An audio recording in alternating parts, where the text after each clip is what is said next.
Drama serial सयानी में आज की एपिसोड में हलीमा और उजाला रिजवान को बहुत बुरा भला कह रही होती हैं कि तुमने मेरी बहन के साथ कितना बुरा सलूक किया है। जहाँ पे बख्तियार और मुमानी भी होती हैं तो हलीमा कहती है कि तुम कितने घटिया इंसान हो, ज़ुहैब से 20 लाख रुपए मांग रहे थे मेरी बहन के नाम पर। रिजवान कहता है तो ये भी अगर उसका शोहर मुसीबत में है तो उसको चाहिए ना कि अपने शोहर की मदद करे। इसकी मदद सिर्फ इसके आशिक से ही ली जा सकती थी, मैं सिर्फ अपनी मदद करवा रहा था। जिस पर उजाला कहती है कि घटिया इंसान, तुम्हें शर्म आनी चाहिए, तुम अपनी बीवी के पुराने साहब का मंगेतर से पैसे मांग रहे थे। वो कहता है कि शर्म वाली कौन सी बात है। हलीमा कहती है कि तुम अभी इसी वक्त मेरी बहन को तलाक दो और उसका हक में अदा करो, मैं मज़ीद अपनी बहन को तुम्हारे जैसे वैश्य इंसान के साथ नहीं रख सकती।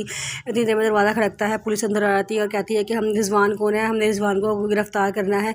पुलिस कहती है, वो बख्तियार पूछता है कि आपको किसने भेजा है। वो कहता है कि मुझे ज़ुहैब अहमद ने भेजा है। हलीमा कहती है कि हाँ, इसको गिरफ्तार करके ले जाओ और कैद खाने में इसको इतने कोड़े मारना है, इतने कोड़े मार जितना इसने मेरी बहन को मारा है और उसको अजियत दी है। पुलिस कहती है अच्छा। वो उसको गिरफ्तार करके ले जाती है।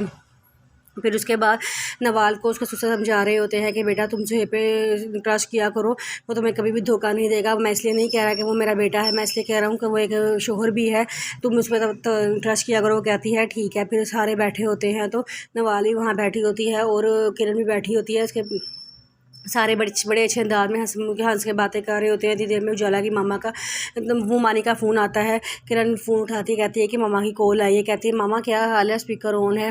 तो उसकी मामा कहती हैं कि मैं तुम्हारी सास से बात करनी है। वो कहती है कि जी करे, मेरी सास यहीं पे मौजूद है। वो कहती है कि अस्सलाम वालेकुम। कहती है वालेकुम अस्सलाम। तो बताती है कि ज़ुहैब तो हमें कहीं का नहीं छोड़ा। उसकी मामा कहती हैं कि वो मेरे बेटे ने क्या किया है।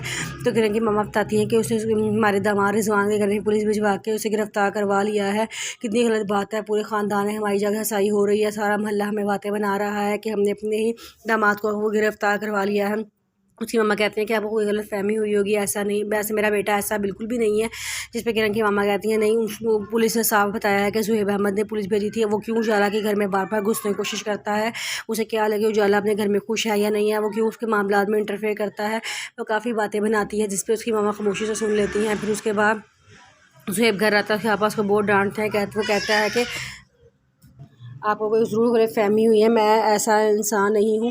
जिस पर वो कमरे में चला जाता है, जहाँ पीछे नवाल भी चली जाती है तो एकदम उजाला की कॉल आना शुरू हो जाती है। नवाल उसका मोबाइल छीन के स्पीकर ऑन कर देती है। कहती है कि तुम मेरे सामने बात करो, मैं देखती हूँ तुमसे क्या बात करना चाहती है। तो उजाला कहती है कि तुम्हारा बहुत बहुत शुक्रिया, तुमने उसको मेरे घर पुलिस भिजवाई है, मेरी जान बचाई है। रिजवान एक बहुत ही घटिया इंसान है, वो बल्कि जानवरों की तरह मुझे मारता है, उसमें कोई भी एक अच्छी आदत नहीं है। मैं उसको तलाक लेना चाहती हूँ। तुमने बड़े वक्त पे मेरी मदद की है और मैं तुमसे बहुत शर्मिंदा हूँ कि तुमने वो मेरे नाम पे तुमसे पैसे मांग रहा था। जिस पे सारी बातें नवाज सुन लेती है और फ़ोन बंद कर देती। कहती है मैं तुम्हारे साथ एक सेकंड भी नहीं रह सकती, तुम अपनी पुरानी मशूक के साथ बातें करते हो, मुलाकातें करते हो, ये मेरे पास एक आखिरी सबूत था जो मुझे मिल गया। ये कह के वो फ़ोन बंद कर देती है। रिजवान जेल में होता है, उसे अपनी बहन की दरखशंदा की बातें याद आ रही होती हैं। जब हलीमा उसे कहती है कि तुम अपने भाई को समझाओ तो दर्शनदा कहती है कि मुझे बीच में मत लाओ, मेरी माँ मर गई, मेरा रिश्ता भी ख़त्म हो गया, ये मेरा कोई भाई नहीं लगता। जो उसको वो वाली बात भी याद आती है जब उसने अपनी बहन को घसीट के घर से बाहर निकाल रहा होता था, कहा था कि हम तुम्हें गली में इतना बदनाम करूँगा कि तुम किसी को मुँह दिखाने के काबिल नहीं रहोगी। तो उसकी बहन बेचारी मायूस होकर रोती हुई वहाँ चली जाती है। तो ये सारी बातें जेल में बैठे हुए याद आ रही होती हैं।